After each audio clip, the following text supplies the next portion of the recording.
Dear students, today we are going to study a very wonderful poem of John Keats, and the name of the poem is Ode to Autumn.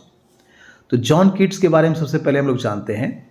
John Keats जो थे वो एक English poet थे और second generation of romantic poets में से एक थे।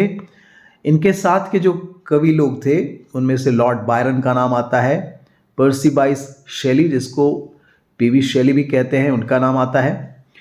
जॉन कीट्स का जन्म 31 अक्टूबर 1795 को हुआ था और उनकी मृत्यु 23 फरवरी 1821 में हो गई थी। बहुत छोटी आयु में ही उनकी मौत हो गई थी। He died very shortly. इनके मौत का जो कारण था वो था ट्यूबरक्लोसिस और 25 साल की उम्र में उनकी मौत हो गई। उनकी बहुत सारी कविताएं हैं जिसमें से ओड टू नाइटिंगेल बहुत फेमस है, ode on a Grecian urn, sleep and poetry, ठीक है, on first looking into Chapman's Homer. तो ये बहुत सारी कविता उन्होंने लिखी हैं। ओड टू ऑटम उनके द्वारा लिखी गई अंतिम कविताओं में से एक है। चलिए हम लोग अब इस कविता के बारे में जानते हैं। ओड टू ऑटम जो है एक रिमार्केबल पोएम है।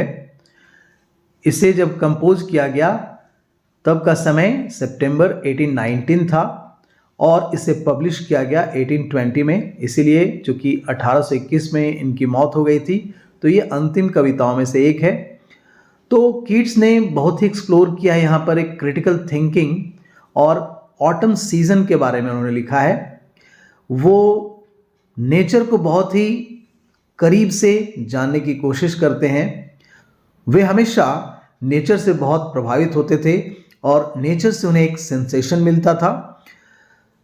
सबसे पहले ऑटम सीजन को उन्होंने एक सुंदरता के रूप में प्रस्तुत यहाँ किया है। इस कविता में, इस ओड में जॉन कीट्स एक तरह से एग्जेजरेट करते हैं, अतिशयोक्ति पैदा करते हैं the beauty of the autumn season, है ना।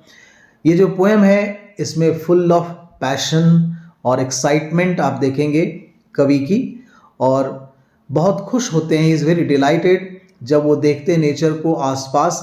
और वॉल्टर एवरेट उन्होंने इस कविता के बारे में, इस ओड के बारे में कहा है, the only perfect poem that Keats ever wrote. इस कविता को कहते हैं कि यह एक इकलौती ऐसी कविता है जिसे कीट्स ने परफेक्टली लिखा है। इस कविता का अगर हम लोग राइमिंग स्कीम देखें तो इस कविता में सबसे पहले जान लें कि 11 लाइन्स के 3 स्टैंजाज हैं। 11 11 11, ठीक है, 33 लाइन्स हैं। और इसकी जो राइमिंग स्कीम है वो AB CD ED CCE, इस तरीके से इसका राइमिंग स्कीम है। और इस कविता का जो मीटर है वो आयम्बिक पेंटामीटर है। ये कविता का जो थीम है वो पैसेज ऑफ टाइम को दिखाता है, नेचुरल ब्यूटी को दिखाता है, पावर ऑफ नेचर को दिखाता है, और किस प्रकार प्रकृति में एक सुलैस देने की, यानी आपको शांति देने की क्षमता है, उसको दिखाता है। तो अब हम लोग कविता को लाइन बाय लाइन समझेंगे। ओड टू ऑटम में जॉन कीट्स ऑटम से बात कर रहे हैं। ओड एक प्रकार का गीत होता है और यह एक स्पेशल ओकेजन में स्पेशल पर्सन से बात करने के लिए यूज़ किया जाता है। तो यहाँ भी जॉन कीट्स जो हैं वो ऑटम सीजन से बात कर रहे हैं, उसे एक फीमेल की तरह ट्रीट कर रहे हैं, एक पर्सन की तरह ट्रीट करते हुए उससे बात कर रहे हैं, ठीक है। यहाँ जो पोएम है उसमें बहुत ही रिमार्केबली यहाँ पर उन्होंने बताने की कोशिश की है कि कैसे ये ऑटम सीजन जो है वो एक सीजन ऑफ ब्यूटी है, सीजन ऑफ फुलफिलमेंट है। तो चलिए हम लोग लाइन बाय लाइन इसको अगर देखेंगे तो समझ में आ जाएगा कि कवि क्या कहना चाहते हैं। वे कहते हैं, season of mist and mellow fruitfulness, close bosom friend of the maturing sun, conspiring with him how to load and bless with fruit the vines that round the thatch eaves run. वो कहते हैं कि यह जो season है autumn, वो mist और मिलो का सीजन है, धुंध का सीजन है और फुलफिलमेंट का सीजन है, जिसमें सारे फल मैच्योर हो जाते हैं। सूरज और ऑटम के बीच में वह बहुत ही घनिष्ठ दोस्ती को दिखाते हैं, वेरी क्लोज फ्रेंड है, ये दोनों बेस्ट फ्रेंड है, और ऐसा लगता है कि ये दोनों कंस्पायर कर रहे हैं, षड्यंत्र कर रहे हैं कि इन फलों को कैसे पका दिया जाए, जो उनके लिए एक तरह से आशीर्वाद है उन फलों के लिए। ठीक है, conspiring with him how to load and bless, कि कैसे उन्हें पूरी तरह से पका दें और उन्हें आशीर्वाद दें। जो फ्रूट्स हैं वो वाइन्स में लग चुके हैं, जो लताएं हैं अंगूर के जो वाइन्स हैं उसमें गुच्छे लग चुके हैं। जिस कॉटेज में वो रहते हैं उसके आसपास जितने भी पेड़ हैं उसमें फल आ गए हैं और अंगूर के गुच्छे लटक गए हैं। To bend with apples the most cottage tree and fill all fruit with ripeness to the core, आसपास जितने भी एप्पल के पेड़ हैं उसमें सारे फल पक गए हैं और इसके कारण पेड़ झुक गए हैं। To swell the gourd and plump the hazel shells with a sweet kernel to set budding more and still more later flowers for the bees। अब वो कहते हैं कि जो लताएं हैं उसमें कुछ गॉर्ड्स हैं जिसको कद्दू कहते हैं, वो फूल गए हैं। हेजल सीड्स हैं, हेजल नट्स हैं, वो पूरी तरह से मैच्योर हो गए हैं। चारों तरफ बहुत ही स्वीट गंध आ रही है, फूल चारों तरफ खिल गए हैं और मधुमक्खियाँ उससे जूस चूस रही हैं। ठीक है, until they think warm days will never cease, इससे पहले कि वो सोचें कि ये जो वार्म डे है वो कभी खत्म नहीं होगा, वो सारा रस चूस लेना चाहती हैं। और for summer has overbrimmed their clammy cells, और वो अपने हनी कॉम को पूरी तरह से इन जूस से भर लेंगी और ये सीजन उनके लिए बहुत ही इंटरेस्टिंग और सालों भर इंजॉय करने का सीजन यह उनके लिए बन जाएगा। इससे पहले कि समर खत्म हो जाए वो सारे हनी कॉम्स को हनी से भर लेंगी।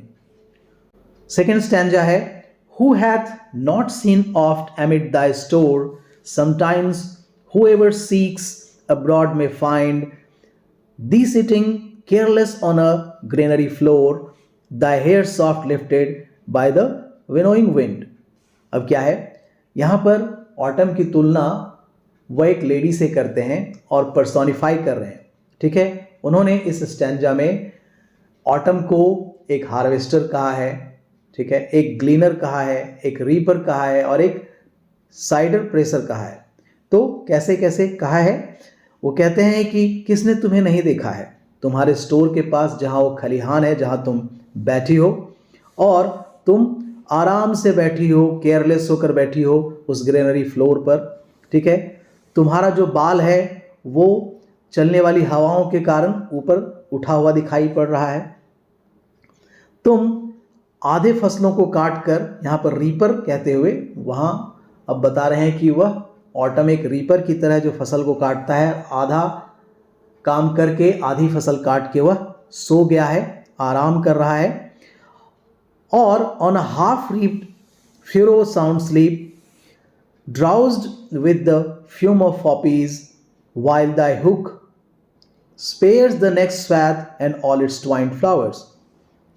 वो कहते हैं कि जब अफीम में लगने वाला जो फूल होता है उसका जो पॉपीज है उसका फ्यूम जो है जब उड़ता है तो उसके गंध के कारण तुम बेहोश हो गई हो और नशे में आराम कर रही हो, सो रही हो। ठीक है, चारों तरफ फूल उसके फ्यूम्स जो हैं वो फैले हुए हैं, चारों तरफ वो फूल फैला हुआ है। And sometimes like a gleaner thou dost keep steady thy laden head across a brook, और by a cider press with patient look thou watches the last oozing hours by hours. अब वहाँ वो कह रहे हैं कि तुम ग्लीनर की तरह सारे जो फल हैं उनको जमा करके सर पर लेकर तुम जा रही हो और झरने के पास से गुजरती हो और बहुत बैलेंस करते हुए चल रही हो। ठीक है, वो कहते हैं कि तुम एक शराब बनाने वाली साइडर प्रेसर की तरह हो और तब तक तुम फलों को निचोड़ोगी जब तक कि उसका आखिरी बूंद न निकल जाए। तो इस तरीके से सेकेंड स्टैंजा में वो पर्सोनिफिकेशन का यूज़ करते हैं। वो ऑटम को हार्वेस्टर, रीपर, ग्लीनर और साइडर प्रेसर कहते हैं। थर्ड स्टैंजा में पोएट कहते हैं, where are the songs of spring, where are they. ये जो वसंत ऋतु में, स्प्रिंग सीजन में जो मधुर म्यूजिक होता है वो कहाँ है? कहाँ है वह संगीत? Think not of them, thou hast thy music too. कहते हैं अच्छा चलो मत सोचो, इसके बारे में मत सोचो, क्योंकि तुम्हारा अपना खुद का म्यूजिक है, तुम्हारे सीजन का म्यूजिक अलग है। While barred clouds bloom the soft dying day, वो आसमान की तरफ देखते हैं और आसमान में बादलों को देखते हैं। And touch the stubble plains with rosy hue, और दूर सूरज जब ढलता दिखाई पड़ता है तो आसमान रोजी दिखाई पड़ रहा है, यानी गुलाबी दिखाई पड़ रहा है। Then in wailful choir the small gnats mourn among the river swallows born aloft, दूर जहाँ झरना है वहाँ पर मच्छर जो हैं वो गाते हुए सुनाई पड़ रहे हैं, और उनकी संगीत जो बहुत सैड है, मॉर्नफुल है। दूर अबाबिल जो पक्षी होता है वो नदी के किनारे गाता हुआ सुनाई पड़ रहा है। और sinking as the light wind lives or dies, और दूसरी तरफ ऐसा लगता है कि जो सूरज ढलता जा रहा है, रोशनी कम होती जा रही है, हवा धीरे धीरे कमज़ोर पड़ती जा रही है, ऐसा लगता है कि वो सब कुछ खत्म होने वाला है। यहाँ पर जीवन और मृत्यु दोनों को उन्होंने दिखाने की कोशिश की है। And full grown lambs loud bleat from hilly bourn, hedge crickets sing, and now with treble soft, the red breast whistles from a garden croft, and gathering swallows twitter in the skies. दूर कहीं पहाड़ियों में से जो भेड़े हैं उनके जोर से चिल्लाने की आवाज़ आ रही है, ठीक है। फिर जो क्रिकेट हैं, जो झिंगुर होते हैं, उनकी आवाज़ आ रही है क्योंकि शाम का वक्त हो रहा है, ठीक है।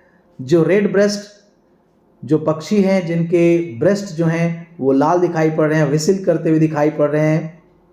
गार्डन में से जो आवाज़ है वो आ रही है, और ऐसा लग रहा है कि सारे पक्षी जो हैं, स्वैलोज जो हैं, वो गैदर हो रहे हैं और एक दूसरे से बात कर रहे हैं और आसमान में कहीं जाते हुए दिखाई पड़ रहे हैं। तो इस तरीके से उन्होंने ऑटम का एक बहुत ही ब्यूटीफुल पिक्चर प्रेजेंट किया है, और इस कविता के बारे में कहा जाता है कि ये कविता उनकी one of the finest odds में से एक है।